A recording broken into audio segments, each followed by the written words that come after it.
Vamos a leer la escritura en Marcos en el capítulo 1, en el verso 4 al 5. Nos dice la palabra del Señor. Bautizaba Juan en el desierto y predicaba el bautismo de arrepentimiento para perdón de pecados. Verso 5 dice: y salían a él toda la provincia de Judea y todos los de Jerusalén, y eran bautizados por él en el río Jordán, confesando sus pecados.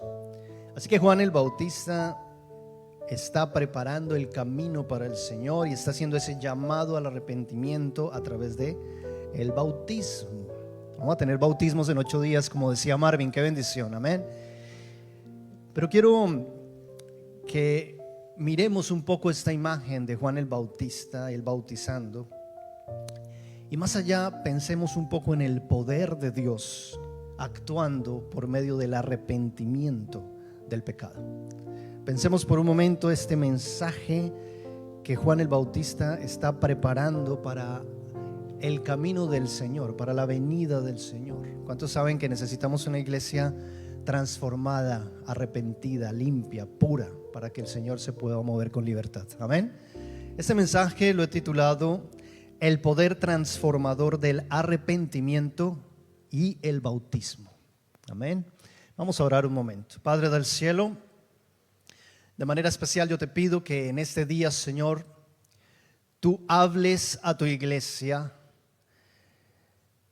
Señor, que así como Juan el Bautista anunciaba tu venida, anunciaba esa importancia del arrepentimiento, esa importancia de esa convicción del pecado, esa importancia de ese cambio para luego declarar públicamente en el bautismo, Señor, que te habían recibido a ti. Padre, yo te pido que así llevemos años o así seamos nuevos, hoy tu palabra sea revelando cosas, sea hablando cosas, sea transformando cosas. En el nombre de Jesús te doy gracias, Rey. Amén y amén. El poder transformador del arrepentimiento y el bautismo. Para poder entrar a entender la dimensión simbólica de lo que representa el bautizarse, el arrepentirnos, tenemos que entrar por entender la gravedad del pecado. Dile a alguien ahí cerca, dile: el pecado es grave delante de Dios.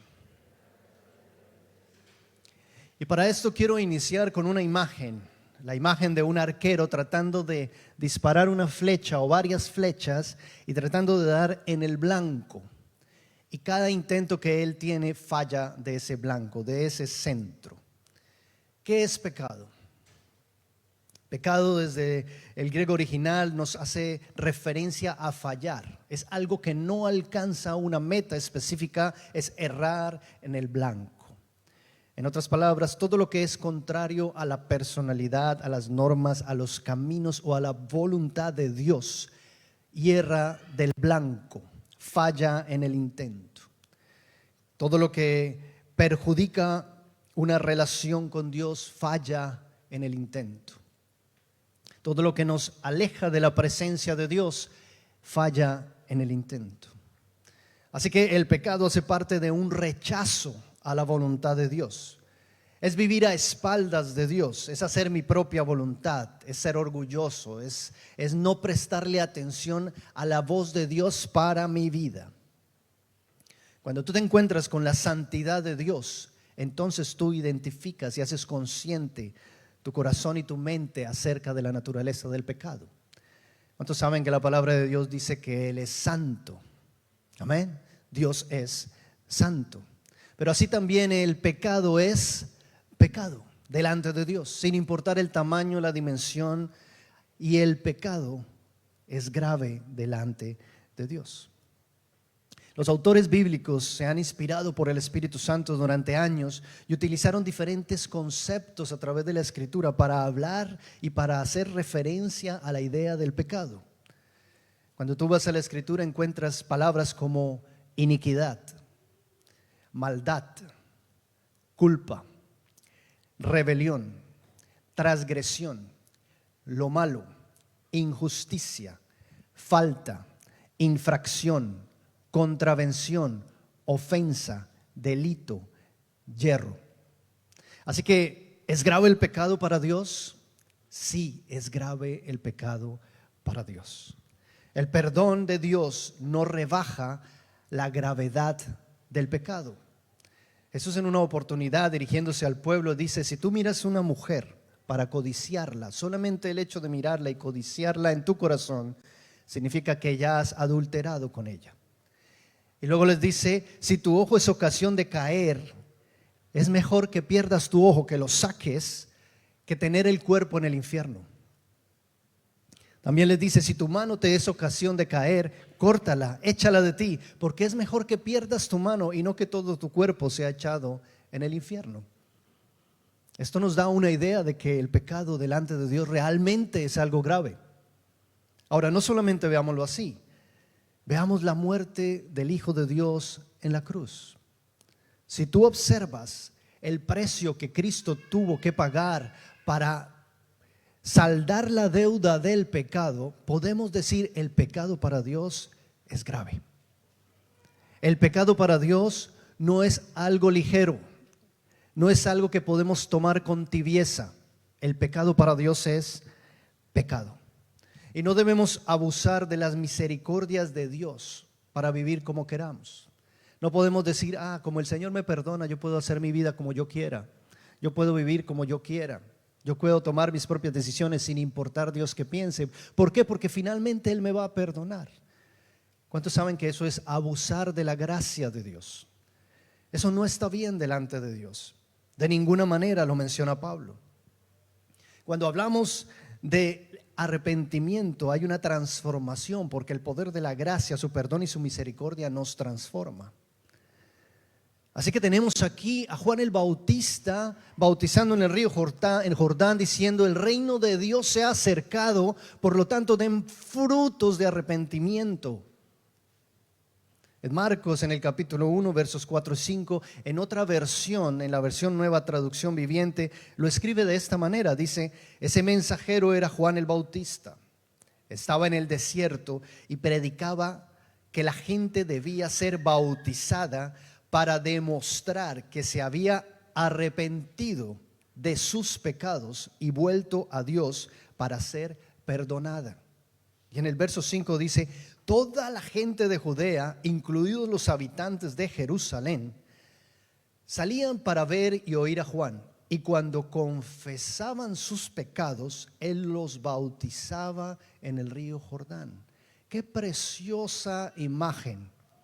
Aquí está un anunciador de la entrada de Cristo. Aquí está preparando el camino. Y es interesante ver que el libro de Marcos, el Evangelio de Marcos, no inicia con el nacimiento de Jesús. Esto sucede porque en la antigüedad, en Roma, cuando venía un mensajero, un heraldo, a anunciar que venía alguien importante, esta persona venía, entraba a una ciudad y las personas ya sabían que venía alguien importante. Era como una persona que precedía la entrada de alguien que venía. Así que Marcos, cuando escribe su evangelio, lo escribe en este caso para un público en Roma. Y en Roma había esa idea de que alguien estaba precediendo la entrada de alguien importante. Así que estaba dándole la entrada nada más que a la persona más importante de toda la historia, a nuestro Señor Jesucristo. En este momento, Juan el Bautista es presentado por Marcos como un heraldo, como alguien que está diciendo: viene alguien importante. Y dentro de ese mensaje está preparando la llegada del Señor Jesucristo, pero al mismo tiempo está diciéndoles: para que Dios pueda presentarse, para que Él pueda actuar, para que hayan milagros, para que hayan sanidades, para que la voz de Dios sea viva en cada uno de nosotros, tienes que arrepentirte, porque Dios necesita un pueblo limpio, Dios necesita un pueblo santificado, Dios necesita un pueblo purificado. Está preparando el camino para la venida del Señor Jesucristo. Yo llevo ya algunos años como pastor y en estos años me he encontrado con personas que han pasado por diferentes situaciones, algunas muy difíciles Y en muchos encuentro ese momento en que necesitan abrir su corazón, contar sus historias. Algunas historias vienen con personas que han lastimado a su familia, con personas que han hecho daño a sus hermanos, con personas que se sienten sucias por su pasado, porque se han equivocado delante de Dios. Y muchos de estos llegan con ese deseo, esa necesidad de sentirse perdonados, de sentirse limpios, queriendo ser diferentes, queriendo cambiar. Algunos se encuentran con circunstancias donde incluso se enojan por lo que pasó, porque quieren cambiar el pasado, pero ya no lo pueden cambiar. Otros se encuentran donde logran llegar a la misericordia de Dios, llegan a encontrar ese momento donde dicen: Señor, tu misericordia me ha alcanzado. Donde dice la palabra que donde abundó el pecado, también abundó la gracia de Dios. Así que hay muchas historias detrás de cada uno de nosotros, algunos con circunstancias donde se ha lastimado, se ha herido, otros han sido lastimados, han sido heridos, porque el pecado está a la puerta, el pecado está en medio de nosotros. Yo quiero decirte que cuando yo llegué a Australia me encontré con que mi pasado no era conocido acá. Alrededor había muchas personas, pero nadie sabía quién era yo. Y me di cuenta que era como una oportunidad para volver a empezar. Como que no importa lo que hayas hecho atrás, aquí nadie te conoce, aquí puedes vivir y reescribir tu historia, empezar todo de nuevo. Y cuando entras a leer la palabra, tú reconoces que más allá de lo que el hombre pueda saber o no, es lo que Dios puede saber o no. Y Dios conoce nuestro pecado, y Dios conoce nuestro pasado, y Dios conoce nuestra historia. Y a mí tú me puedes engañar, y a mí me puedes decir cualquier cosa, y a mí me puedes convencer de cualquier historia, pero al Señor no. Y debemos ser conscientes de que si llegamos al Señor, llegamos con un pasado, con un pecado, con algo que hay que limpiar. Hay que entrar en el camino del arrepentimiento, porque definitivamente la Biblia nos dice que nada escapa de los ojos del Señor. En Marcos capítulo 4, en el verso 22 dice: porque no hay nada oculto que no haya de ser manifestado, ni escondido que no haya de salir a la luz. Así que tenemos que ser conscientes que todos y cada uno de nosotros necesitamos revisar nuestra condición de pecado. Y no sé qué tan lejos estás tú de la voluntad de Dios. No sé cuál haya sido las circunstancias o las cosas que te hayan traído acá. No sé a qué has escapado. No sé cuál sea tu pecado. No sé cuál sea ese lado oscuro que desconocemos, pero que el Señor sí conoce. Pero quiero decirte, es el momento de entender que a Dios realmente le duele el pecado, que hay una gravedad del pecado que pesa, y que pesa tanto que tuvo que sacrificar a su propio Hijo en la cruz para mostrarnos cuán grave es para Él el pecado.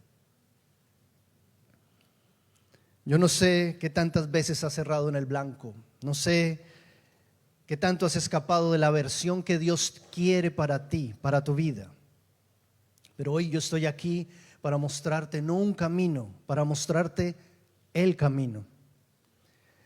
Hoy estoy aquí como el heraldo, como Juan el Bautista, que se presentaba y le decía al pueblo: arrepiéntete, arrepiéntete, porque definitivamente el pecado es grave delante de Dios. Yo te invito a que vayas a el camino, a Él, porque en Cristo es donde hay restauración, donde hay perdón, donde hay sanidad para tu corazón, para todo tu ser. Y tengo que pasar al segundo paso, porque primero hay que reconocer la gravedad del pecado.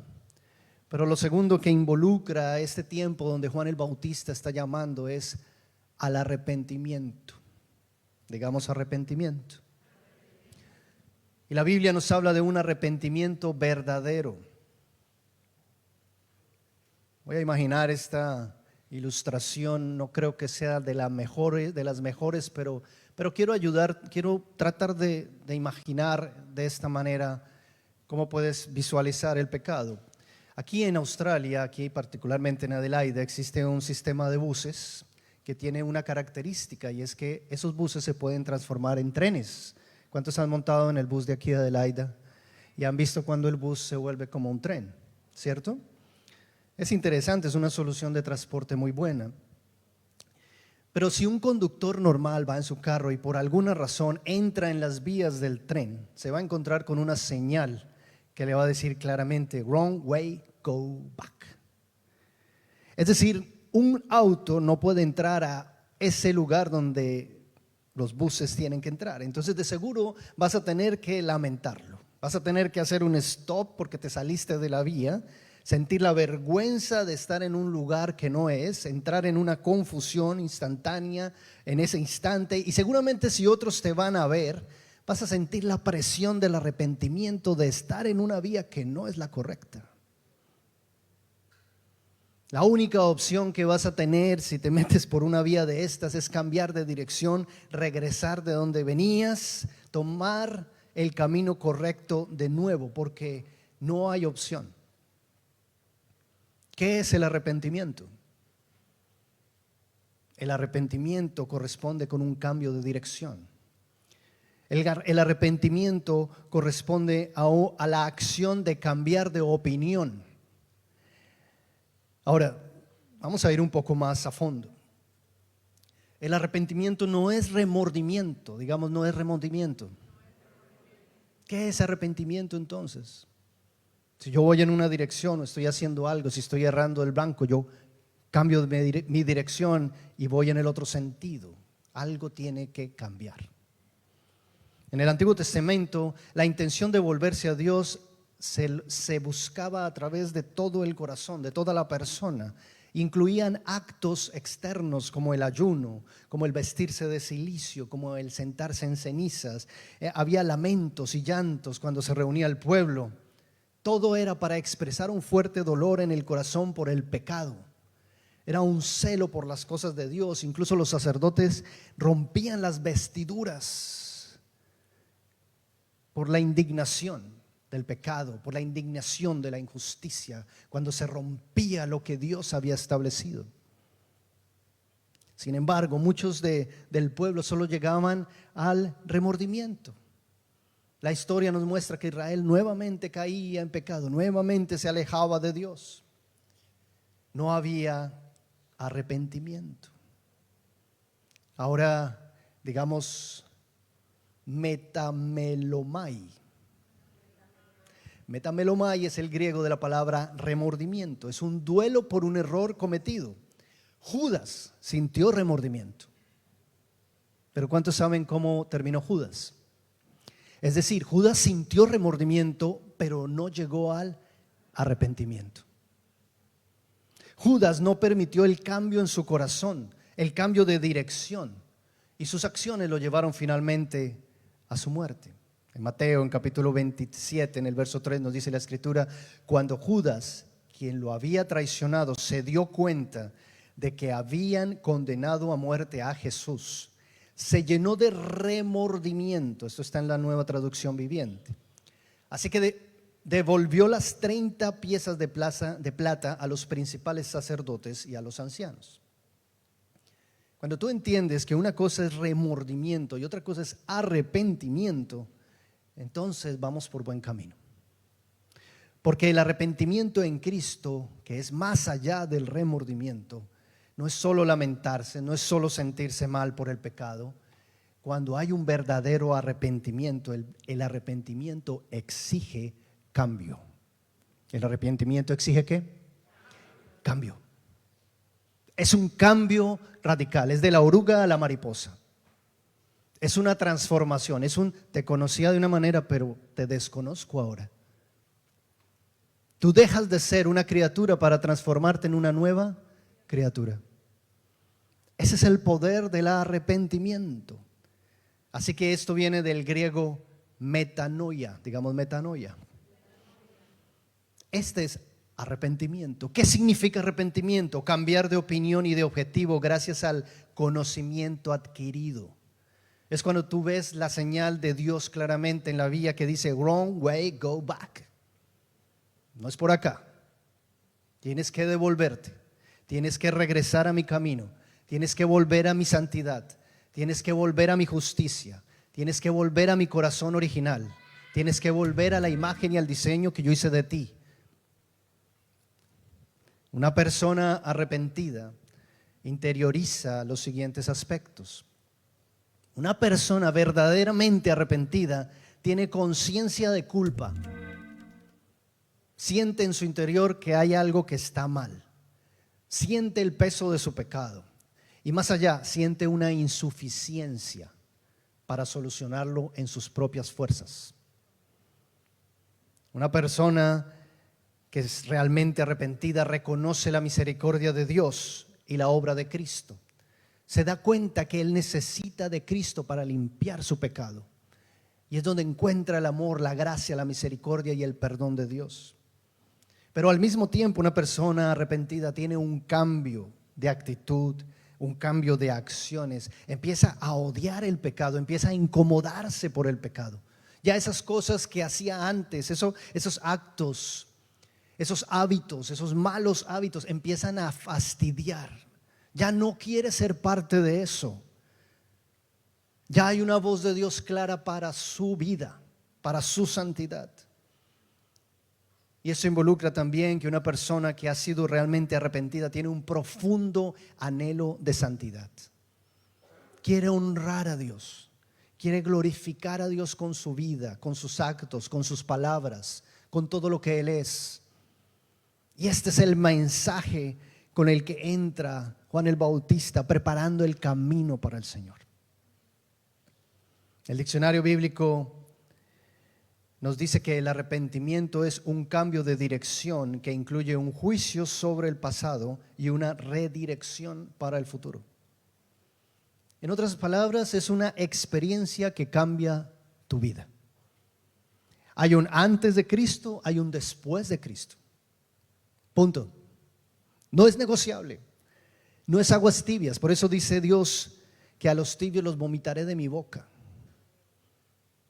Él es muy claro en esto. En este escenario nosotros renunciamos al pecado, renunciamos al egoísmo para volver a Dios, para restaurar nuestra relación con Dios. Y aquí mi pregunta personal para cada uno es: ¿qué áreas de tu vida necesitan cambio de dirección? ¿Qué actos aún no has llevado a la cruz? ¿Qué actos aún los tienes en el plano del remordimiento, pero no lo has llevado al arrepentimiento? ¿Qué cosas necesitas realmente reevaluar delante de Dios? ¿Hay un arrepentimiento verdadero en tu corazón? ¿Hay un arrepentimiento que ha causado metanoia en ti? Las personas que te conocen de años pueden decir claramente: yo pensé que tú eras así, pero te desconozco. ¿Qué te pasó? Cristo ahora está en mí. Cristo ahora me ha purificado. Cristo ahora me ha santificado. Mi vida ya no es la misma. Los cambios de Dios son completos. Y vamos en esa dirección. Él dice: el que comenzó la buena obra la perfeccionará hasta el día de Jesucristo. Es un cambio completo, es un cambio irreversible de mente, de corazón, de acciones. Y tú hoy debes reconocer que el pecado es una ofensa para Dios. Es el tiempo para cambiar, para dar la vuelta completa, para cambiar de dirección, para poner atención a esas señales de Dios. Wrong way, go back. Es hacer un giro en tu corazón, pasar de una vida egocentrista a pasar a ser una vida centrada en Cristo, cristocéntrica. Es rendirte a un futuro planeado por el Señor. ¿Cuántos sabemos que el camino que tomamos define el lugar al que nos dirigimos? Dile a alguien a tu lado: escoge el buen camino.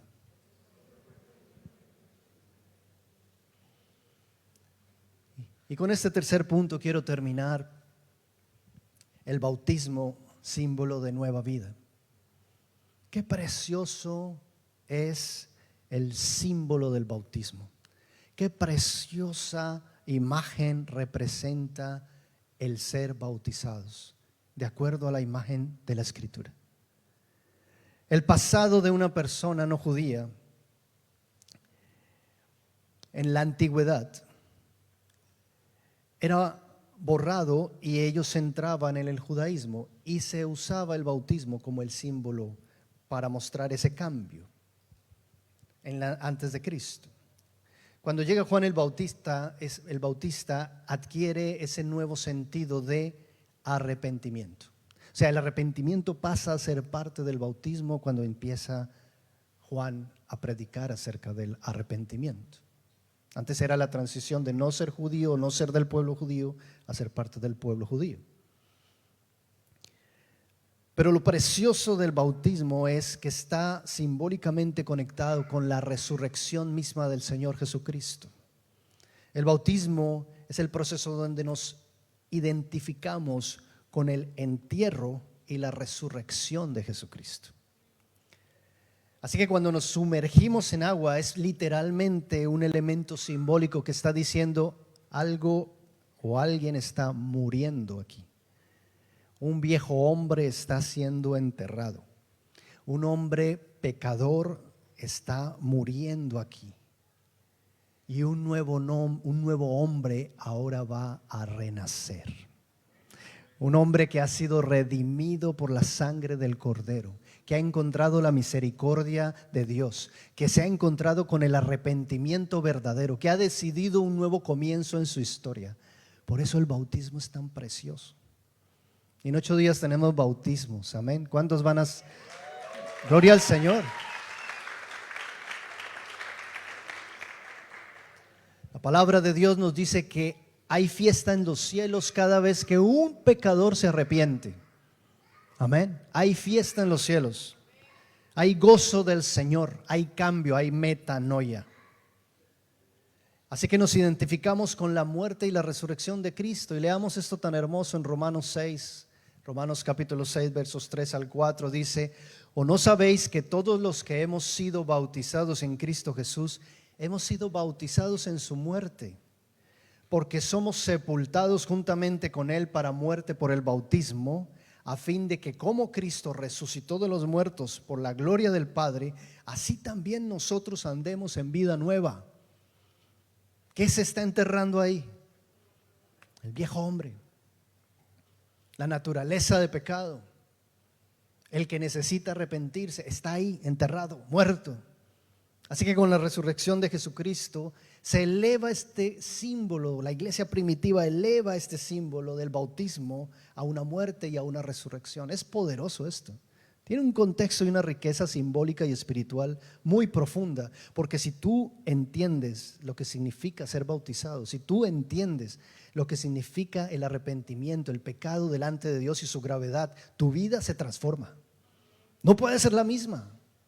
Yo no puedo hablar igual, yo no puedo caminar igual, yo no puedo vivir igual, yo no puedo decidir igual, yo no me puedo comportar igual con mi esposa, ni con mis hijos, ni con mi familia, ni con mis amigos, ni puedo venir a la iglesia con la misma disposición. ¿Por qué? Porque todo ha sido transformado. Hay metanoia, digamos metanoia, cambio.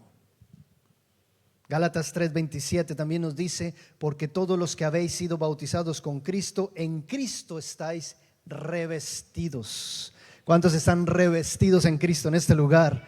Amén. Nos ha dado nuevas vestiduras el Señor. Nos ha dado una nueva ciudadanía, nos ha apartado del mundo. La iglesia es preciosa porque es parte de sus santos, santificados por Cristo. Es hermoso lo que la palabra de Dios nos deja a través de esto. Y en la antigüedad ellos entendían que el bautismo era ese acto de arrepentimiento. Se bautizaban siendo sumergidos completamente en el agua. Era un símbolo de morir, de sepultar la vieja naturaleza y volver a nacer. Era un compromiso con Dios y con el pueblo. Era dar en el blanco, era regresar a Dios, era volver al camino correcto. Salir del agua representaba la resurrección a esa nueva vida en Cristo. Somos conscientes de que hay una vieja naturaleza que queda atrás, que ahora pertenece al pasado, que el pecado ha sido enterrado, que ha quedado atrás, y podemos disfrutar de una vida nueva. Podemos disfrutar ahora de la gloria de Dios sobre nuestras vidas, de su pureza, de su santidad, de su presencia. Colosenses 2:12 también nos dice: sepultados con Él en el bautismo, en el cual fuisteis también resucitados con Él, mediante la fe en el poder de Dios que le levantó de los muertos. Podemos confiar en el poder de Dios para transformarnos. Podemos confiar en el poder de Dios para perdonarnos. Podemos confiar en el poder de Dios para cambiar nuestra casa, nuestro hogar, nuestra familia, la historia de nuestra sociedad, nuestra iglesia. Dios puede transformarnos, iglesia. Amén. ¿Cuántos quieren una iglesia santa? ¿Cuántos quieren una iglesia empoderada por el poder del Espíritu Santo, con la convicción de pecado, lavada en la sangre de Cristo, renacida? Necesitamos una iglesia llena del poder de Dios, con la metanoia y la transformación de su espíritu. Si tú comprendes la riqueza simbólica que esto tiene, tu fe en tu relación con Dios, y si no has sido bautizado, déjame decirte, este es el tiempo para que des ese paso de obediencia delante de tu Señor. Amén. Si no tienes memoria de tu bautizo, si no hay un testimonio de cambio en tu vida de tu bautizo, entonces hay una gran oportunidad aquí. Y en 8 días vamos a tener bautizos. Entonces, démosle la gloria al Señor. Quiero invitar a la banda que me acompañe.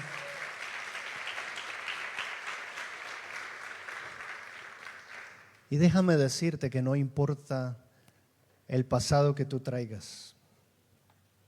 No importa la carga con la que tú llegaste a este lugar. No importa cuántas veces te hayas sentido sucio. Tú sabes que cuando tú tienes las manos sucias y tú te las lavas, se nota. Tú claramente ves cómo tus manos ahora están limpias. Cuando tú te arrepientes realmente, por fuera no se ve, no lo vemos. Pero cuando tú entras en el agua, cuando tú te bautizas, cuando tú le dices a la iglesia: he recibido esa pureza, esa purificación del Señor, entonces se hace evidente esa purificación, esa limpieza que el Señor ha hecho contigo. Ya la historia es diferente. Quiero invitarte a ponerte de pie. Y quiero invitar a los sugieres a que repartamos en este momento el vino y el pan.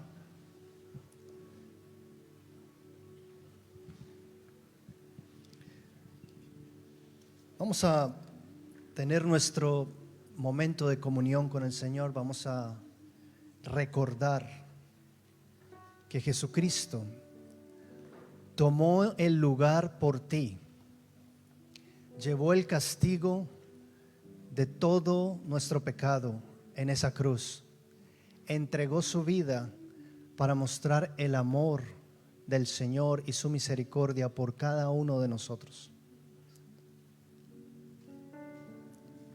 Yo no sé qué ha significado la cruz para ti. Si quizás para algunos sea una historia del pasado, pero déjame decirte, la historia de esa cruz es la historia del presente de cada uno de nosotros. Es una oportunidad. Más allá de que tú viajes lejos a buscar una ciudadanía en otra nación, déjame decirte, la ciudadanía más importante es la ciudadanía del cielo. Y yo quiero invitarte a hacer esta oración conmigo el día de hoy y que la iglesia también nos acompañe. Señor Jesús, en este día yo reconozco que soy pecador. Yo hoy reconozco la gravedad de mi pecado. Yo hoy reconozco, Señor, que delante de ti, Jesús, eso no está bien, Señor. Y te quiero pedir perdón, Señor. Hoy quiero tener un arrepentimiento verdadero, Señor, no solamente remordimiento. Habla con tu propia voz delante de Él y dile: Señor, hoy te pido perdón, hoy quiero arrepentirme, Señor. Hoy te pido, Señor, que tu sangre preciosa hoy lave mi vida y mi corazón. Yo no conozco tu pasado, pero el Señor sí lo conoce. Habla con Él un momento y dile: Señor, yo quiero entregarte mi pasado, mis manos sucias en tus manos, mi corazón sucio, Señor, mis ojos sucios, mi boca sucia, mi actitud sucia, Señor, en tus manos. Hoy quiero pedirte, Señor, que me laves con tu sangre preciosa, Señor. Que borres todo acta de decretos que el enemigo haya levantado en contra mía. Que borres, Señor, todo dedo acusador, Señor, por mi pasado. Hoy límpiame en este día, Señor, y que la gloria tuya, Señor, hoy me acompañe. Hoy te pido, Padre, que escribas mi nombre en el libro de la vida. Recibo ese regalo maravilloso de vida eterna, Señor. Esos frutos que saltan a la eternidad, Dios, y que es lo más grande que yo podría anhelar. Hoy te doy gracias por tu perdón, Señor. Te doy gracias por tu salvación. Te doy gracias porque tú me has libertado de la esclavitud del pecado, Señor, y hoy me has dado una vida nueva, Señor. Te doy gracias, Rey, en este día, en el nombre de Jesús. Amén.